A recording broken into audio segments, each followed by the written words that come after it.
ప్రపంచానికి ప్రింటింగ్ మిషన్ను అందించటమే కాక మొట్టమొదటిసారి బైబిల్ను లాటిన్ భాషలో ముద్రించిన మార్గదర్శకుడు, ఫాదర్ ఆఫ్ ప్రింటింగ్గా కీర్తించబడిన జోహన్నస్ గూటెన్బర్గ్ గారిని గురించిన జీవిత విశేషాలను తెలుసుకుందాం. జోహన్నస్ గూటెన్బర్గ్ గారు 1400 సంవత్సరంలో జర్మనీ దేశంలోని రైన్ నదీ తీరంలో ఉన్న మైన్స్ నగరంలో జన్మించారు.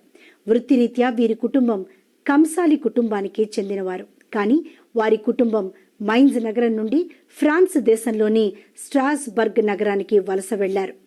జోహన్నస్ గూటెన్బర్గ్ గారు 1448 మైన్స్ నగరంలోని జోహాన్ ఫస్ట్ అనే ధనవంతుని కలుసుకొని తన కనుగొన్న ప్రింటింగ్ మిషన్ గురించి చెప్పి అతని దగ్గర పెద్ద మొత్తంలో డబ్బును అప్పుగా తీసుకొని ప్రింటింగ్ మిషన్ తయారు చేశాడు. 1455లో జోహన్నస్ గూటెన్బర్గ్ గారు మొట్టమొదటిసారిగా బైబిల్ను లాటిన్ భాషలో ఒక పేజీకి 42 లైన్ల చొప్పున ముద్రించారు. ఈ బైబిల్ను విక్రయించిన డబ్బుతో జోహన్నస్ గూటెన్బర్గ్ గారు తాను తీసుకున్న అప్పులన్నీ తీర్చేశారు.